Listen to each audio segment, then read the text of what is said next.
I knew I was forgetting to do something. So, hey, honeys and hunks. So, ignore what that said at the beginning. I got to adjust that, but whatever. We're back at it this week. The end of the bus or the end of the season bus is right down the block, and us and other teams, we're at full sprint mode to catch it because it's flying by, and we don't got the change for it right now.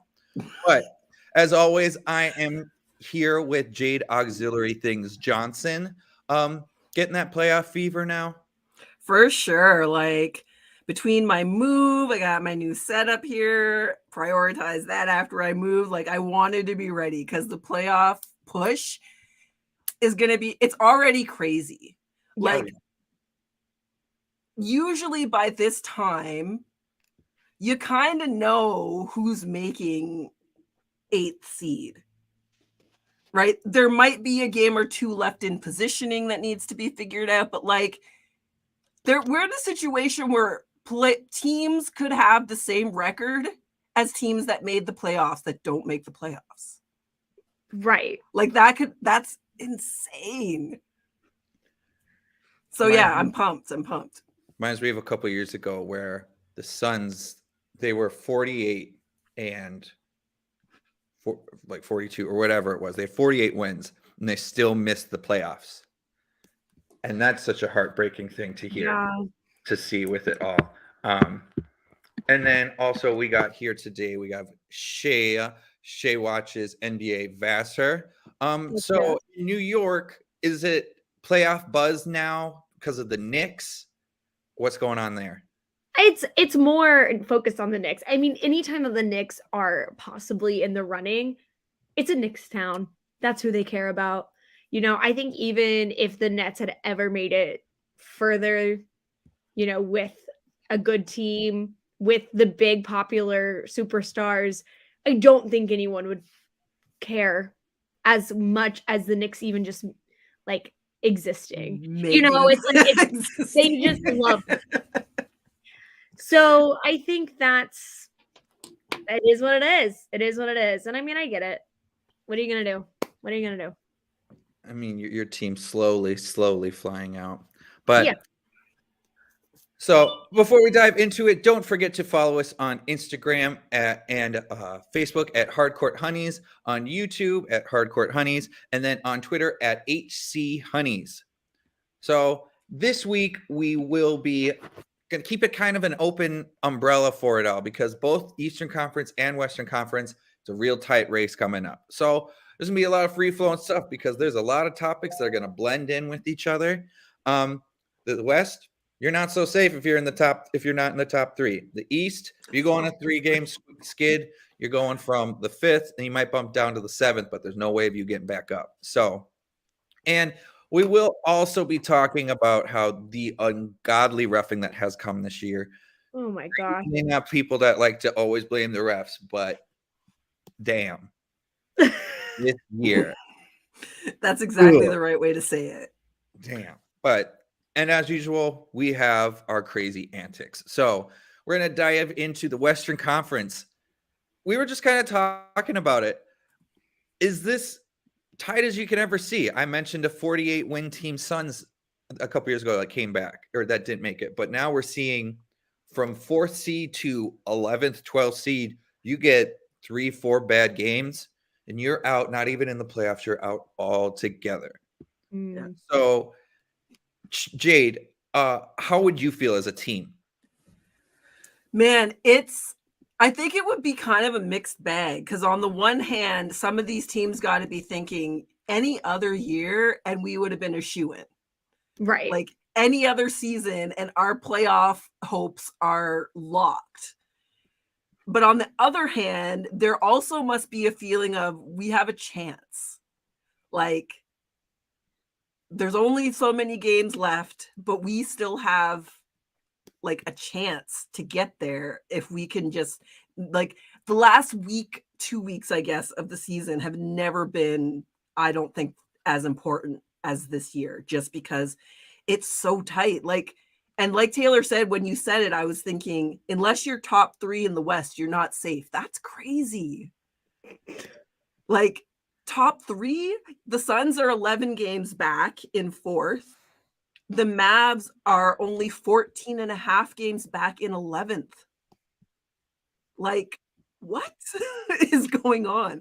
And then the drop off in truly bad teams is a lot bigger this year. Like the Spurs and the Rockets are 32 and 33 and a half in That's Victor range. right in the West. And then in the East, we got the Pistons are 29. There's more worse teams in leagues, but like the Pistons are 38, the Hornets are 29, the Magic are 22. But other than that small handful of teams, everybody was competitive all season this year. And if I'm looking at the standings now, so Kings lost last night to the Wolves, but when you look from 4th to the 11th, everyone won except 2 teams.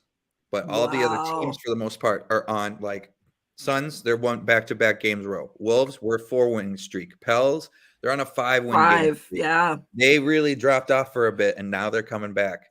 Warriors, they lost the other night. Were they on the road? Because the Warriors only lose on the road this year, apparently. We beat them at home. We beat them at home.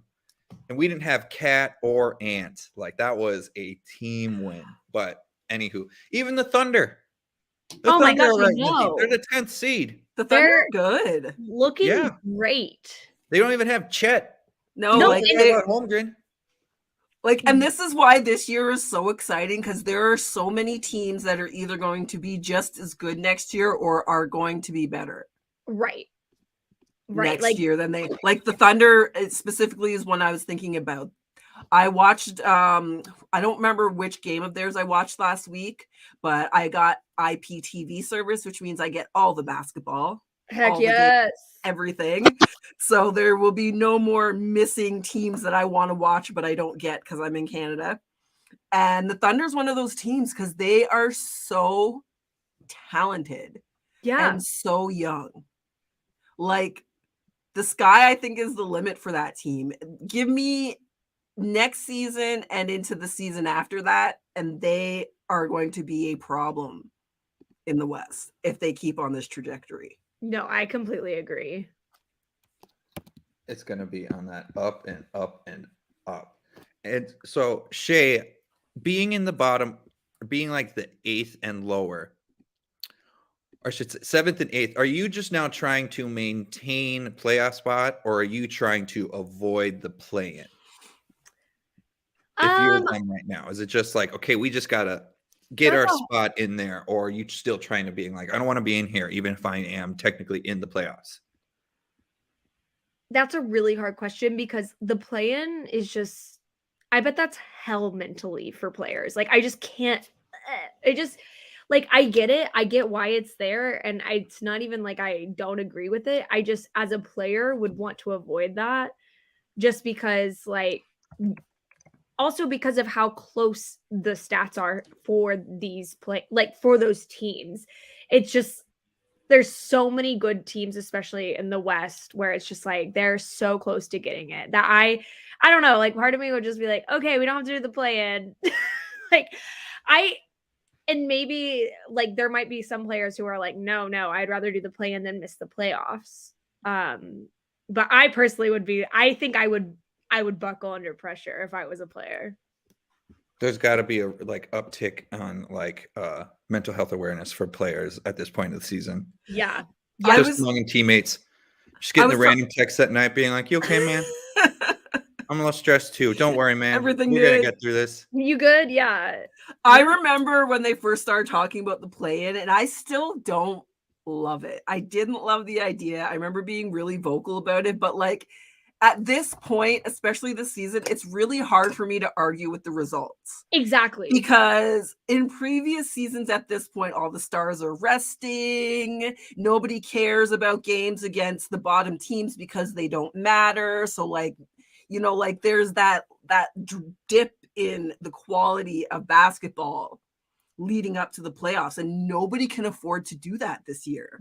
Yeah. Everybody has to play every game unless you're like Taylor said, top 3 in the West, top Top 4 in anywhere. the East. 4 in the East, They're yeah. 4 already set in the East. Are set. So like beyond that, every game matters for all of these teams. And I was talking to my roommate about, we're both Raptors fans, and he's been very like disappointed with the Raptors being a 500 team. And I said, but look at what being a 500 team means this season. Like, yeah, the top 6 and 7 in the East are only 533. Exactly. Top 6, 7 in the West are 513. Number 8 is the Pelicans. They're just over 500. So like being a 500 team this season is like not too shabby. It's like the middle class. There's such a large middle class, and everyone forgets about it. Everyone could be in it, right? In the middle class, but then I was like, no, there's that middle class, and everyone's been overlooking at it. Jade, is this going to be, when it comes down to who's on a win streak? Is that what's going to kind of come down to it all? I think it's going to be really important. Somebody asked me last week who I thought was going to win everything, and at the time, Boston was in a slump. The Nuggets were in a bit of a slump. And at that time, I said, based on what Boston and Denver are doing right now, I got to give it to Milwaukee, because Milwaukee was on that big winning streak. But things are swinging so quickly this year. But because of that, I think that momentum, that last 3-4 games, if you can win most of your last like handful of games, I think it's going to be really important, especially for the teams playing in the play-in tournament. Those other teams, everybody else is going to get a little bit of a rest while the play-in tournament works out and we figure out who 7 and 8 is going to be. So for those teams that are going to have to play in the tournament, so as things stand right now, that's the Heat, Hawks, Raptors, and Bulls in the East, and the Warriors, Pelicans, Lakers, and Thunder in the West. I think the last few games for those 8 teams are going to be really important to how does the play-in go? How does their first round go for the teams that get through the play-in tournament? I think, yeah. Right now, you got me looking at some of the conference stuff right now, too.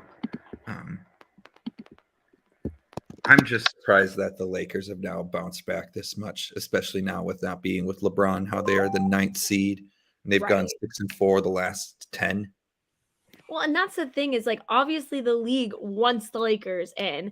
And then I know we're going to get into a little bit more about reffing and all of that, but there was, recently this overturning of Luka's latest technical, and immediately I went on Twitter to see, because I love drama. I want to see people's reaction to this. And immediately everyone's talking about, so they'll do that, but they're not overturning, I think it was specifically like Draymond's, because they're purposely trying to get the Mavs back in a position.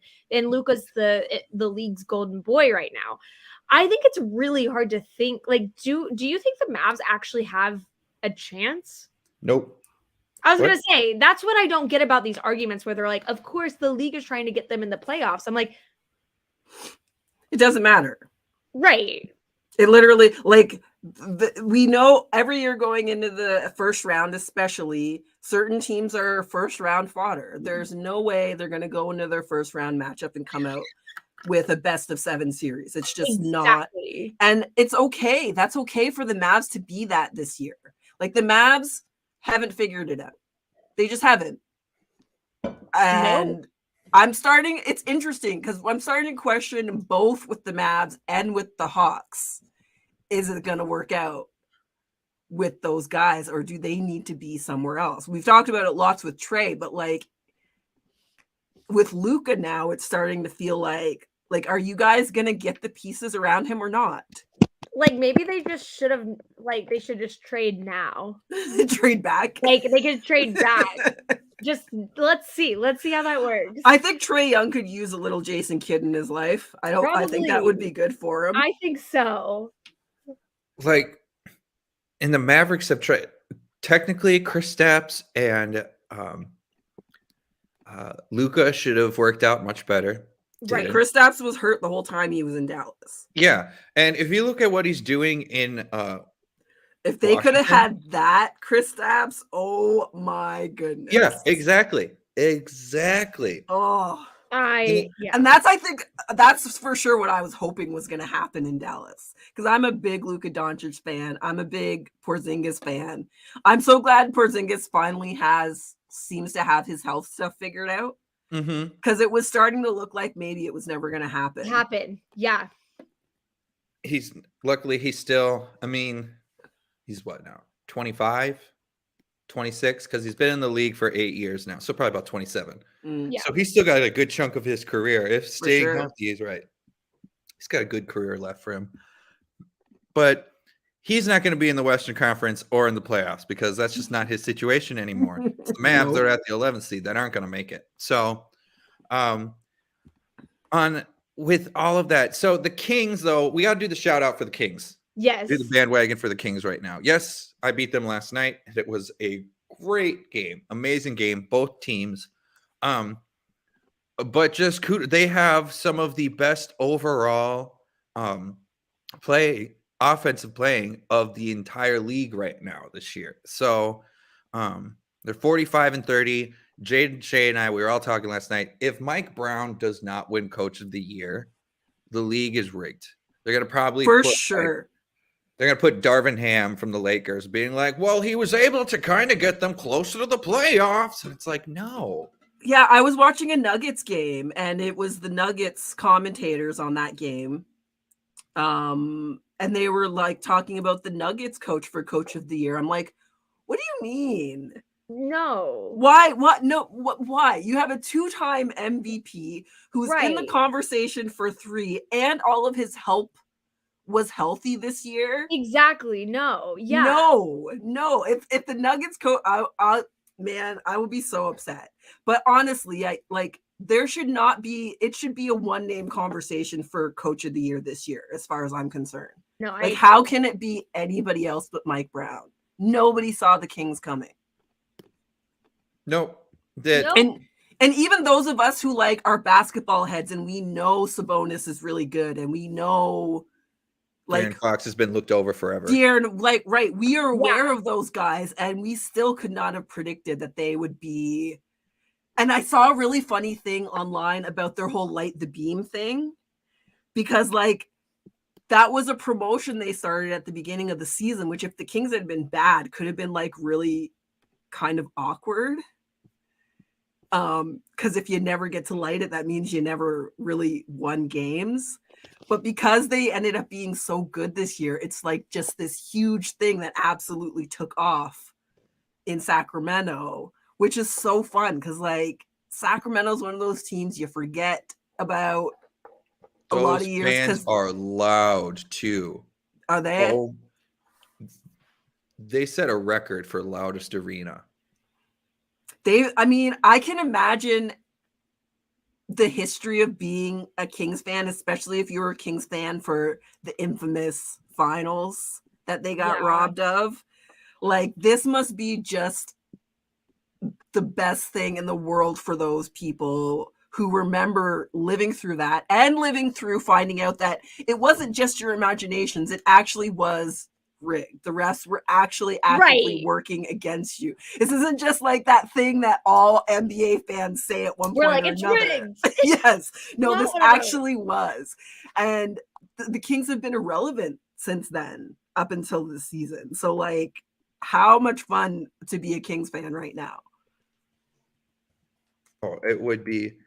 And just think, I wanted them to, in their first playoff game, bring back all of the players that were on the last team and have them being like, hey, guys, remember me, Chris Webber? Do you remember me, Vlade Divac? Remember me, Mike Bibby? I don't know if Vlade Divac would be allowed on the court because he was the president a handful of years ago, and he gave a promise to the franchise, I will get us to the playoffs in 4 years. And if I don't, I will resign myself. He resigned. He should be allowed then. I still think so because Vlade Divac meant a lot to the franchise, but at the same time, it's kind of a sad way to go off as a franchise favorite to, I just really let you guys down. Yeah, you can't make promises it's never a good idea to make promises not 6, that. Not 7, not 8, not. But Mike Brown finally getting his deserved credit. He better win Coach of the Year. Yes, he will win. We're going to revisit this if he doesn't. Oh, there will